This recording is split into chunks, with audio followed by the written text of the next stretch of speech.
Hey, everybody. I'm Ryan Steller with the Standard Care Briefing. This is episode number 2. And joining me is Mike Martinelli. Mike, say hello. How's it going? Right on. So, we're going to cover a few things. We have 3 segments. First one is on senators probing how AI and algorithms are being used in Medicare Advantage plans for denials and authorization. And then the second one is a topic near and dear to our heart, which is tracking in the health context and some updated research that was published in Health Affairs. And then finally, we'll wrap up with some quick headlines from our friend Elizabeth Holmes, and then a very positive announcement from the pharmaceutical giant Bayer, and also just a very interesting long-term saga that is opening, I guess, a new chapter, a new act, which is Pear Therapeutics and what's going on with their former founder. So to start us off, Mike, can you recap the Medicare Advantage situation? What's going on with that? Yeah, so this is based on an article where they're talking about there's a recent Senate hearing talking about how Medicare Advantage plans. So those are your commercial carriers. When someone has Medicare, they can have a supplemental Medicare Advantage plan, which are offered and uh, given and operated by commercial carriers like Humana, Cigna, etc. And when you have those supplemental plans, it's adding to your coverage that things that you wouldn't otherwise have under traditional Medicare. So what these Advantage plans are doing, because these supplemental plans, again, they're for seniors on Medicare, so they're lower, they're very, very low cost. So what the issue here is that they're using these algorithms for basically denying people care. So the algorithms aren't designed to, with the purpose of denying care, but what's going on here is that many seniors have had issues with their Medicare Advantage coverage plans because they're all employing these algorithms that are denying them certain healthcare services based on whatever the set criteria is in the algorithm, as opposed to having those healthcare decisions made based on the specific circumstances of each individual patient. Yeah, agreed. And the the headlines from May 17th are really digging into, really talking about the hearings on them. So not only is this happening, but Congress is taking notice after a fair amount of public outcry and public advocacy, racking up. These stories. They're horrible. Their life altering outcomes are being judged by these algorithms, and Congress is digging into it. And the names that are named are all the big carriers, including CVS, Aetna, and then some of the companies that are, I think, lesser known but are playing a key role are these big data oriented startups. Navi Health is the one that's named in the stat article, and it's their proprietary technology and algorithms, along with whatever data sets they have available, that are making these decisions. Um, yeah, Yeah, and I think it's important to, also mention, not forget to mention that this is using AI technology, artificial intelligence. That's what's employing these algorithms, and why the reason they're having these hearings is because it's based on a rapidly evolving new technology, AI, and there isn't yet any legislation to address this. So there's some quotes from the article from the hearing. I think the chairman of the committee here is Blumenthal from Connecticut. He's saying basically we're going to put these companies on notice and draft and pass legislation if necessary. So right now it's just we're calling you out, and then however long it'll take to draft legislation that's effective, that could get passed by both houses and then the executive branch.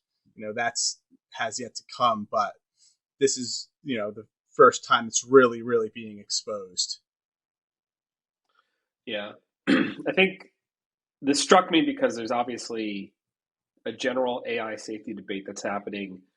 Sam Altman from OpenAI was at Congress a couple weeks ago, and then somewhat independently on that, but commenting on that, Chamath Palihapitiya, who's famous from the All In podcast, as well as like being at Facebook and everything, has called for an FDA style licensing and approval process for AI algorithms, perhaps above some certain threshold. And these are really three different perspectives on the conversation that are today not yet unified, but as a citizen looking at this stuff, it feels like they should converge and become unified so that there's clarity, because we want the benefits that the AI has. I think the thing that's missing from the stat article is if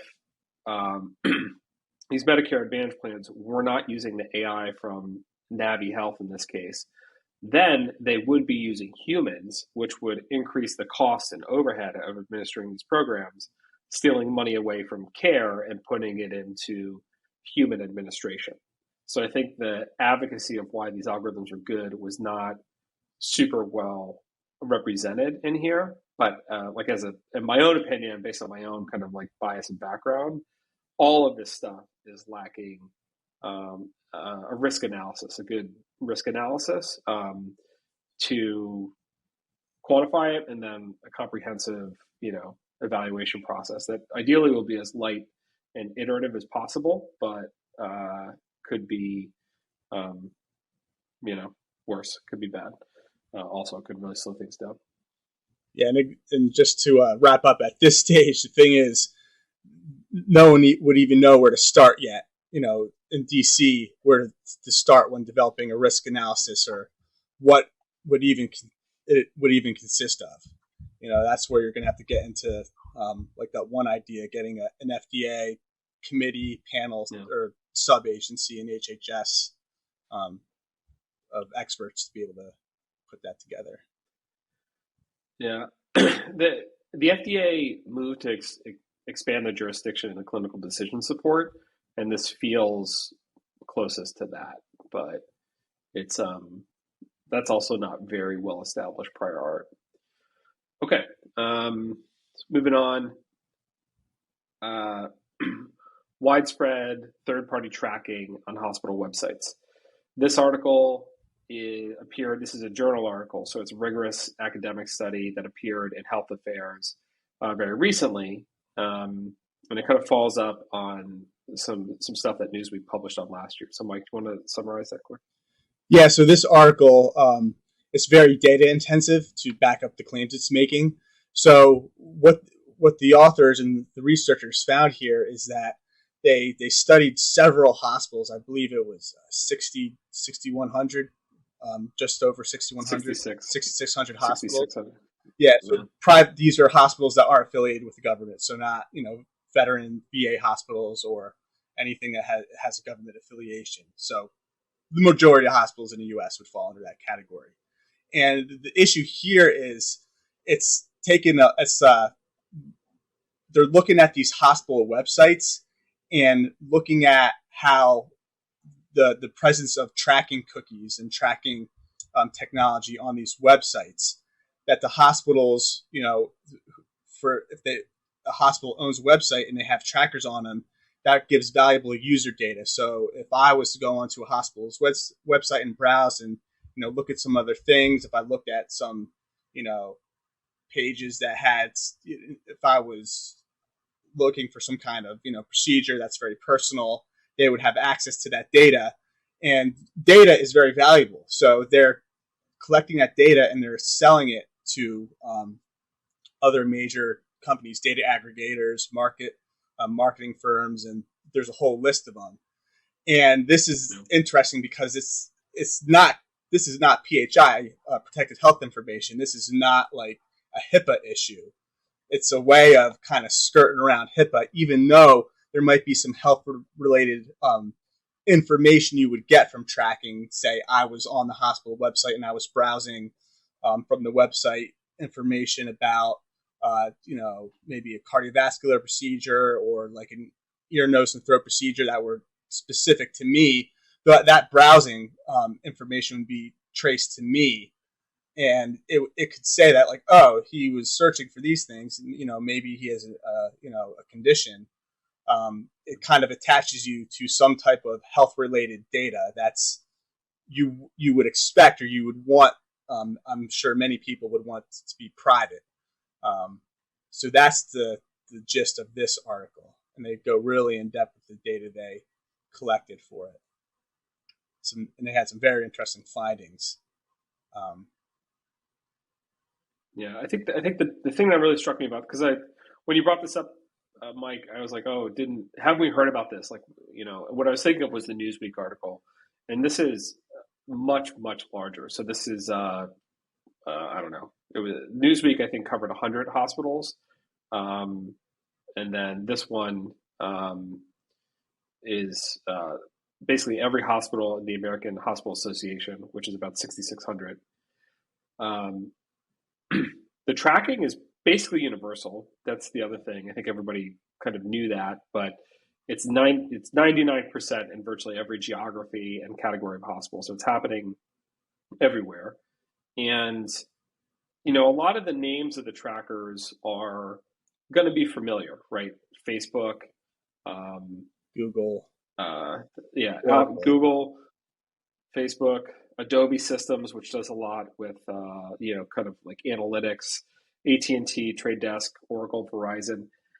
Some of the names that were most concerning to me, I would expect hospitals to advertise on those ad networks and then be able to want to measure, the performance of their ads. So that part is a little icky, but kind of like, I think a lot of consumers maybe would have assumed maybe they found the care provider through an ad, so they're like not surprised.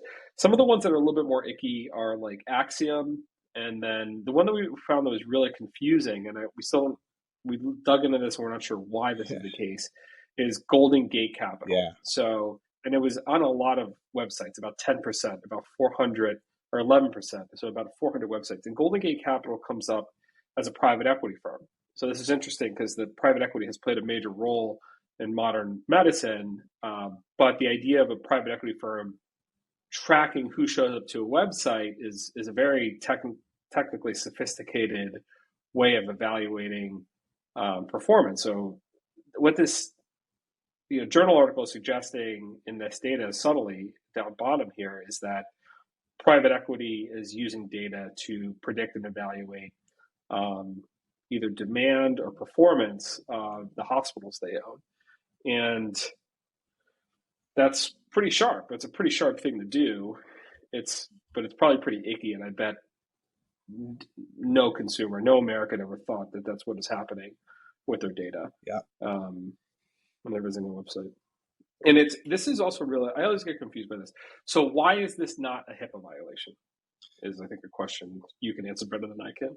Yeah, so it's not a HIPAA violation because HIPAA, what it regulates is protected health information. And that is the specific type of data under the regulation that is, regulated under HIPAA, not to be redundant. So in order for a piece of data to be considered protected health information, it has to be, for example, vitals information. Say I went to my doctor's office for an annual physical. Whether it's a physician or an NP, any provider that takes my vitals during that visit and then records them onto an electronic medical record, that would be PHI because it satisfies the criteria of being collected in the course of receiving care. It is health data. It's connected to me because it's in my EMR, and it was collected by the practitioner, the physician, the NP, the PA, who would be the covered entity. And the covered entity really refers to the entire, either the hospital or the practice. So it has to be health data that's collected by a covered entity, which are the entities regulated under HIPAA. And it has to be, the other important thing is that health data has to be connected to some type of identifier that it could trace it to you. So in this instance, even though this data, because it's tracking, what I do, where I browse on these hospital websites, it's being connected to me. It's not health data that's being collected by a healthcare entity in the course of the provision of providing healthcare services. So that's how they completely get around HIPAA in this situation. Yeah, and then the fines that have gone to hospitals and then other like digital health and wellness companies around this third party tracking have come from the Federal Trade Commission, Yes, correct? the FTC, Okay. which that reg is called the Health Data Breach Notification Rule (HBNR), Yeah. and that's we've been seeing Yeah. they've been going very very hard lately on really cracking down on those violations. Like GoodRx was a big one. Um, Yeah. in the last few months, there's been a ton of those, and that's kind of helps to fill the gap where it is health data, it is connected to you, but again, it's still not PHI. It's one of those kind of plug the loophole of your health data connected to you, but the reason it's not PHI is because of the little technicality where that it wasn't necessarily collected by a CE, a covered entity, and you have control over it. Say it's a wellness app, and you could insert your own health data into it. That wouldn't be PHI if you're putting your own vital data into a record. Right. But it is uncomfortable. Like as a consumer, as a person, it's uncomfortable because if you go to, let's say, the Mayo Clinic website, not all hospitals have a lot of content about specific diseases. So I think when I originally heard about this, I was kind of like is going to a hospital website really mean anything? But I thought about it, like Mayo, Cleveland Clinic, some of these big hospitals have a lot of content, kind of like WebMD, right? So like you have eczema, you have whatever psoriasis, whatever your ailment is, they have a page on it to educate you on it. Now, these third-party tracking cookies will follow your journey to each one of those sites. So if you spend a bunch of time on addiction and then cocaine addiction and then like something, that's a story that exists in that care pathway that you kind of went through, and it's being passed to Facebook, and then Facebook is passing it to everybody, every company on their ad network, which is essentially every company in the world. So when you get connected in third party tracking to Facebook, Google, Amazon, the buyers of ads on the network are essentially every company in the world. So now this projection of what you're concerned about, including, some medical issue, is now being projected. I think the one that has come up a lot politically, and rightfully so, is around like pregnancy and abortion. Right? There was a famous anecdote where Target, I think, sent a woman who was in her teens who was pregnant, um, something to her house, like a free uh, whatever it was, like Pampers or something, and the father found out, and it was like a big deal, and rightfully so, because that's not an appropriate, leakage of privacy and personal discretion. So um, we're watching this very closely. Just to credit the authors of this article because they did an incredible job. It's extremely comprehensive. Friedman, Ari Friedman, Raina Merchant, Amy Malley, Kareem Farhat, Kristen Smith, Jackson Felkins, Rachel E. Gonzalez, Lujo Bauer, and Matthew S. McCoy. Congrats on a very comprehensive study. We found this really interesting, and it's very, very authoritative follow up to the original Newsweek piece. And I may add, they're all affiliated with UPenn. So shout out Philadelphia. Good job. Yeah, shout out to Philadelphia. UPenn. Yeah. Yep. Hold it down. Hold up. All right, we're gonna try and wrap it up here with just a couple of quick headlines. So, our good friend Elizabeth Holmes, who's on the tail end of a 15-year saga of starting a company, committing massive fraud, and then going through an indictment, arrived at jail, federal prison in Texas this week to serve an 11-year sentence. We'll see how that goes. On positive news, Pear Therapeutics, the large German conglomerate in the pharmaceutical space, they say Pear Therapeutics, just Pear Pharmaceuticals, is making a big investment in digital health. And this is very exciting. There's this guy, Joe Mullings, who's kind of taking cracks at the medical device industry, saying even though they're the more natural part of the life science industry to build software and deliver digital health products, they were potentially going to fumble it, and pharma would take the lead. So this is an interesting confirmation of that prediction. So shout out to Joe Mullings on that. They're going long on making bigger investments in consumer. The key here is that it's a consumerized thing, and that it leverages data first and foremost, and software first and foremost as a product rather than a drug. And then the third and final thing is Pear Therapeutics. So Pear Therapeutics, another sort of decade-long story, really taking the idea of software that can be as effective as a drug, called a digital therapeutic, originally coined by Almada, I believe, in like 2011, taking it and really saying I can build a whole company that is specifically digital therapeutics, and then taking it to the next level and making it prescription and having FDA on-label claims. And Pear Therapeutics and their founder, Corey, were vanguards in this space and did a tremendous job to establish this idea and build a great company around it. Unfortunately, the commercial traction didn't come together due to the reimbursement and distribution problems in the space, and they went out of business. The very fascinating story that suggests that the Pear story is not over, the very fascinating thing that happened this week that suggests the Pear story is not over, is in bankruptcy court, Corey bought back a third of the assets. So the entire company sold for $6 million. Corey bought a $2 million chunk of that. I'm not sure exactly which assets it was. So the second act for Pear Therapeutics and Corey's vision may unfold in front of us, and it's going to be very interesting to see what happens. I've talked to some other companies who had kind of bid around the assets.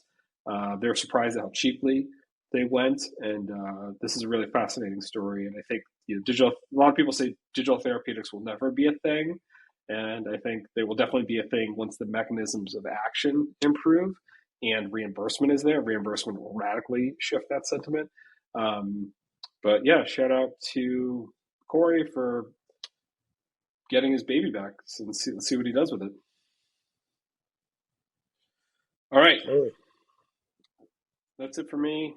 Michael, any final words? Nope. I think we covered all the bases. All right. Thank you, everybody. Have a great week. Thanks for tuning in.